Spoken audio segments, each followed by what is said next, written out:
સરતારપર ગામમાં Indian આર્મીની training પૂરી કરી આવતા યુવાનનું સ્વાગત કરવામાં આવ્યું. તળાજા તાલુકાના સરતારપર બંદર ગામમાં જાદવ ભાવેશભાઈ ઇન્ડિયન આર્મીની ટ્રેનિંગ પૂરી કરતી આવતા આજે તેમનું સ્વાગત કરવામાં આવ્યું હતું.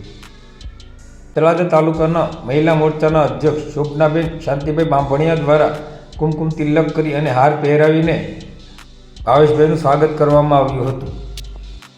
તારીખ 6/12/2024ના રોજ ભાવેશભાઈ જાદવ ઇન્ડિયન આર્મીની ટ્રેનિંગ પૂરી કરી આવતા શોભનાબેન બાંભણિયા સહિત સરતારપરના ગ્રામજનો પણ મોટી સંખ્યામાં ઉપસ્થિત રહ્યા હતા અને ભાવેશભાઈ જાદવનું ઇન્ડિયન આર્મીની ટ્રેનિંગ પૂરી કરીને આવતા સ્વાગત કરવામાં આવ્યું હતું.